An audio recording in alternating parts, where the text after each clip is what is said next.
not to make this video boring and get right into it, we're going to do a live friction fire demonstration. And yeah, it should be a good time. Thanks for tuning in. I'm just going to move this screen. I have my computer right here. So if any of you guys do ask questions, hopefully I'll be able to see those. All right, perfect. So we'll get to work. So I went out and I collected some tinder for us so we can make a tinder bundle. I like to collect some pieces of yucca also. So I got some yucca, and we'll explain why we're using all this and why we selected these pieces. All right, so that's going to end up being our tinder for today. Put that over to the side. So first we're going to prepare our tinder bundle. There's two types of material here. There's some dried grass that we're going to have at the inner heart of the tinder bundle. So that's our extra dry stuff. That's what that looks like, okay? But also it has a lot of exposed surface area. And that's why we're going to put it at the center, because it's going to be hard for the coal to penetrate through this and just kind of like dissipate and break apart and go through the tinder bundle. Now that would happen if you use something like this, because there's just the fiber surface area isn't as exposed, and the coal will actually go through this and it'll break apart, and you'll actually lose a friction fire trying to put it into something like this. So I like to use different types of materials, making it the most coal friendly in the center, and then slowly working out to like almost kindling size sticks. Okay, so here's some dried grass. Now let's say that this was just a little bit damp. You know, we went out and we were collecting some stuff that was a little bit damp. What I would do is I'd find a dry rock, okay, maybe under a tree or somewhere of that nature, and then I'm going to take it and I'm going to rub it, okay, on the ground. Or on the rock, sorry. I'm going to rub it against the rock. And what that does is it actually frays the fibers, and it actually exposes the fibers even more. And that little friction, just like a friction fire, okay, is actually drying out that moisture. So if there was any moisture in your material, there's no moisture in this material, but now there's just such fine fibers, it's almost like cotton. And on your rock, you're almost going to have like a soft, feathery material, which is the broken down grass fibers that you're just going to sprinkle into the center. It's how to even create more fine fibers. And you can do that with your larger fibers too. You can just rub them on a rock, dry them out, and that's the way you're going to have the best shot at, making a coal-friendly tinder bundle. So this is going to be the heart of the tinder bundle. We're going to go ahead and put this to the side here. Now here is the skeleton or the framework of the tinder bundle, this tinder bundle. And there's different ways. When I was in Utah training with some people, I saw them make like a Apache match stick type thing, and they're blown from the top. And the fire spreads out, and their tinder bundles work like this. I make mine more like a bird's nest.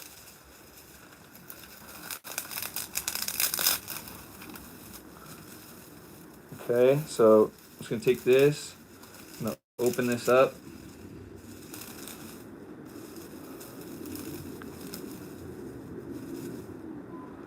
I'm going to take this heart, and I'm going to put it right there in the center. Okay. Okay, so this is basically my tinder bundle.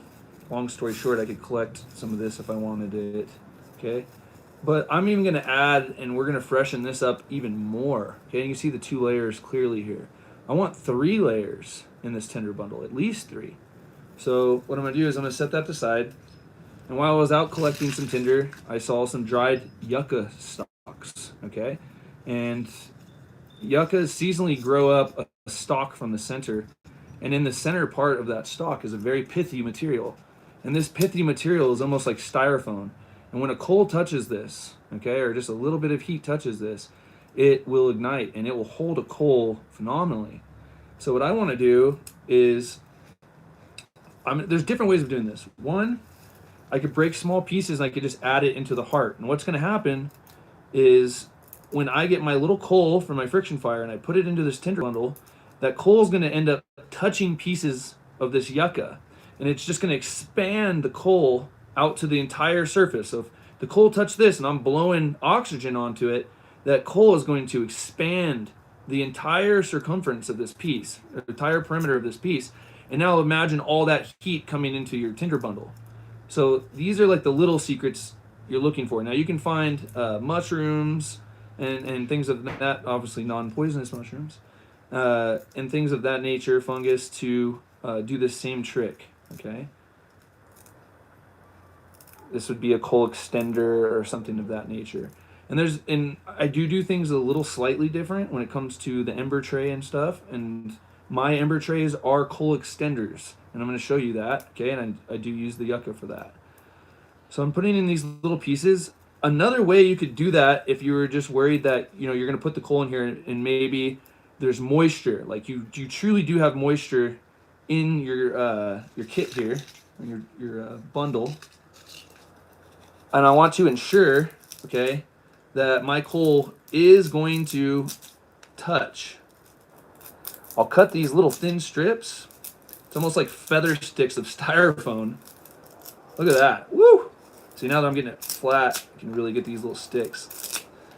And I'll cut these little thin sticks here, okay, or little thin strips of the styrofoam, and I'll lay them here. And what happens is when I take that coal out, okay, from the friction fire, I'll put the coal right on top and I'll force it to go through that layer or multiple layers, and then it's just one huge coal hitting, and it's going to overpower any dampness in your Tinder bundle, period. Okay? So this is basically how I make an Ember Tray also, okay? Is most people use a leaf, or they use brass or leather, but why would you do that? It's not bad. I'm not saying it's wrong, but why would you do that when you could make an Ember Tray that just expands your coal, right? And this just shows like how many times I've been screwed in the field and had to make friction fire for my real survival, that you come up with things like this. Here's an Ember Tray that when the coal lands and births itself right here, it's going to grow, and this whole thing is going to become one giant coal entering your Tinder bundle. So these are like the little tips that come from just experience, So here's my Tinder bundle. We're all set there. This looks great. We have these extra pieces of Yucca, and we'll show how to make a coal extender with one of these, and then we'll use this as an Ember Tray. And now comes the fun part, cutting our notches and doing our spindles and that nature. So we're going to do a hand drill today, and you need two things for a hand drill. You need a hearth board, okay, and you need a spindle. The hearth board, basically what I'm looking for is I'm looking for something that I could scratch with my fingernail. It's as simple as that. Can I scratch it with my fingernail? We don't want to overthink it, If I can scratch it with my fingernail and it passes the fingernail test, and look how well it does, right? Then I'm good to go. I'm leaving indents. I'm gonna test this. If I cannot make an indent, it's not like I can't make friction fire with that. You may be able to make friction fire with a piece of wood that you cannot scratch with your fingernail with a bow drill or some other friction fire technique. But it's just going to be super hard with the hand drill. And we're trying to work smarter and not harder. So we're looking for wood that's really going to seat well together, and we're going to get an ember preferably under 3 minutes, right? Preferably a minute, but under 3 minutes of rub time. We need to preserve our hands and such. So if we can get our fingernail to scratch it, we're looking good. When I'm selecting spindles, it's kind of different. What I'm looking for is I'm looking for a spindle or a straight stalk that's almost about the size of my pinky, okay? And it's growing near a wash or a water area. And what that means, or why I'm looking for that, is if you look in the center of this spindle here, you can see that it basically has the same thing as this Yucca does. It has a pith or a foamy area right here in the center, and that's for sucking up the water, okay? And these plants are phenomenal for making friction fire. So that's what I'm looking for. And let me show you the other side, sorry. Maybe you guys can see a little bit better in there, I don't know. But it's almost like hollow in the inside, okay? So not exactly hollow, but foamy. So I've made friction fire on this one before. I'm going to go ahead and cut it down a little bit, and then we're going to start. And that's just because some of that pith has since hollowed out. and I want all of the spindle to be present in this next rub here. It's going. Okay. So the first thing that we're going to do is we're going to cut ourselves a notch. Okay. I'll come down here, and first thing I'm going to do is just make myself a divot. I'm sorry, I said notch. I think like ahead of myself. I'm kind of dyslexic, so that's why my videos are kind of like edited when I talk. So the live videos, you're going to find out I'm kind of dyslexic. Kind of mix words together. Okay, so I made a little divot,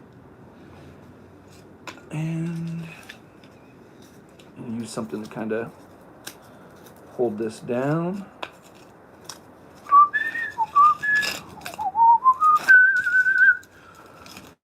All right.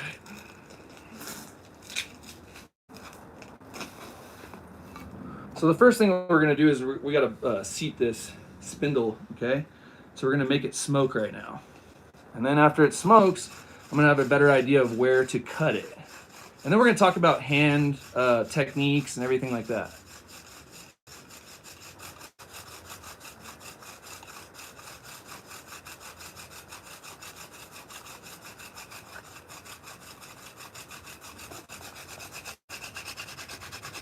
Okay, nice. So we're just starting to get it to smoke, seated. And what that does is it lets you know, sorry, exactly where your spindle is going to be drilling. Like exactly where the circle is going to be, straight through the wood. If you were to cut the notch before that, you would never know like truly where the center line was, so you could cut the notch wrong. So that's the reason why we seat it and we make it smoke first, because we want to cut our notch as close to the center line as possible. And I'm going to show you that after I make this cut. Okay, so, and that was bad, you know. In a true survival situation, everybody, that little bit of dust that I just made from the board right now, burning it in, I would have saved that dust. We're not in a true survival situation, but I am trying to, and that's what I mean when you learn differently from different people.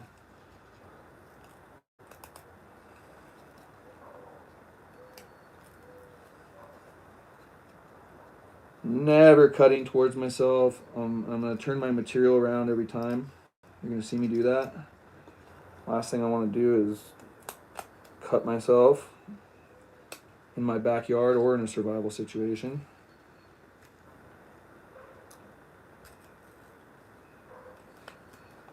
So if it ever looks like I am cutting towards myself, it is because I have a stop cut or some sort of barrier that's in between my hand and the finger. Okay, right now I'm pushing relatively at my finger, although the knife would clear my finger if it went straight through.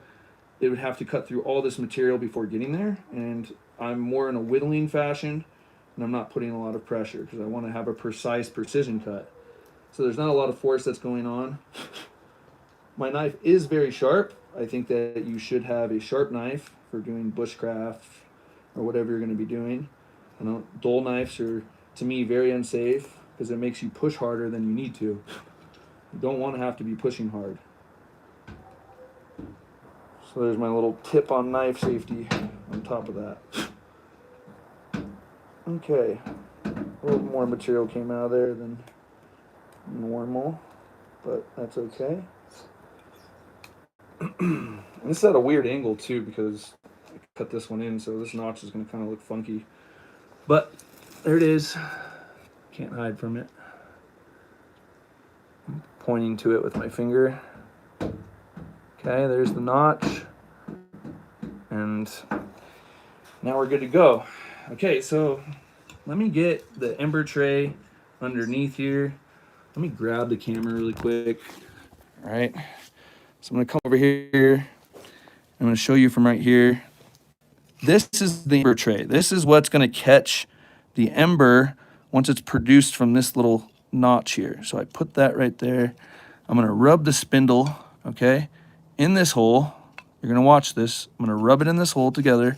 The dust is going to come out of that notch, land on the Ember Tray.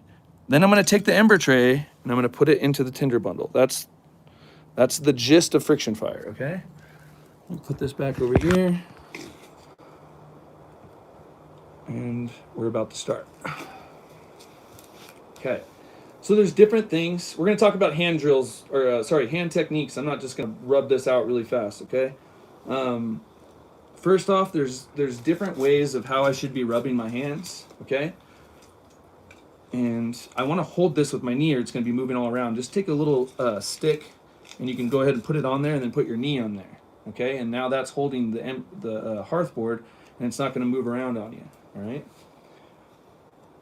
Now let's go through some techniques. Not exactly where I'd like to be with my knees. I'd like to be a little bit more spread out, but it is what it is. Okay, so this is called a floating hands technique. So this is how I stay at the top of the spindle. All right, so I could heat up the spindle by just staying here at the top. And I don't have to work. I'm not working hard. You know, there's no blistering or pressure on my hand. Okay. When I want to travel, I'm going to go the full length of my hand. Okay. Sometimes, and look, I can't spread out really far with my knees. I want to, but the hearthboard is going to move all around. When you see people just rubbing with one hand like this is when I see a lot of people. They don't really know what they're doing with friction fire. Or in their first couple years of doing it, they do this. Okay. This is a big difference. What I'm doing is I'm pinching my fingertips together, and I'm going the full length of my hand from fingertip to the back palm, okay? And there's this circular pattern that's happening in the inside too.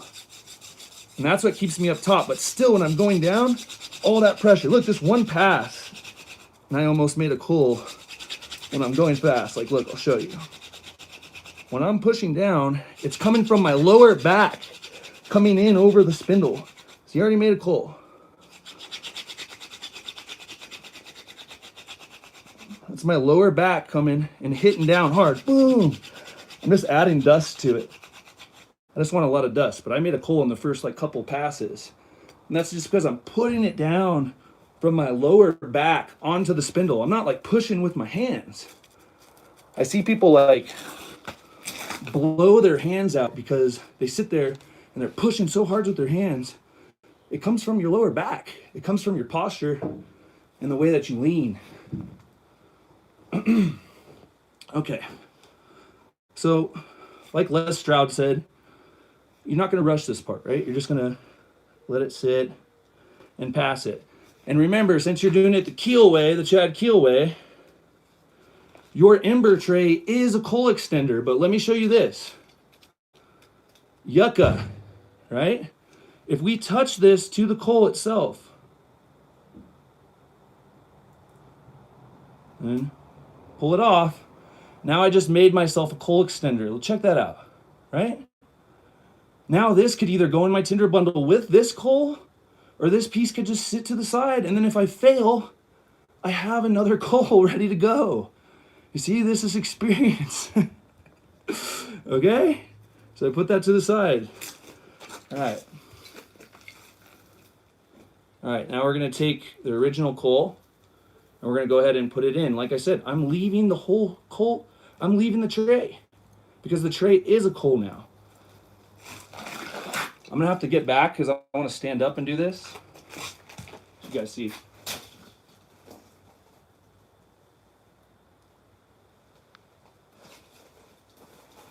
We're going to let it just kind of blow in, because it's going to get really hot. I'm going to pinch it around.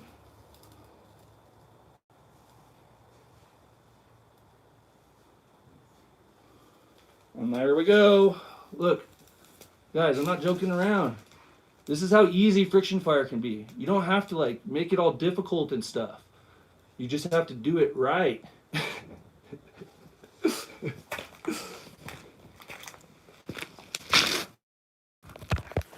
But there you go.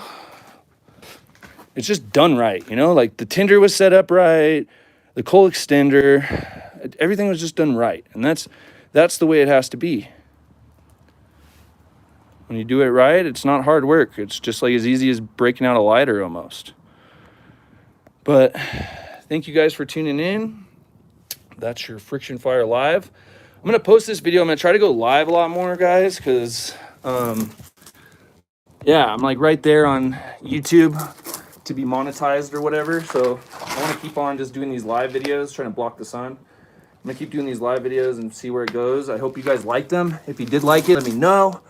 And, yeah, I love fire, you know, it's my baby. So especially when you create it with your hands.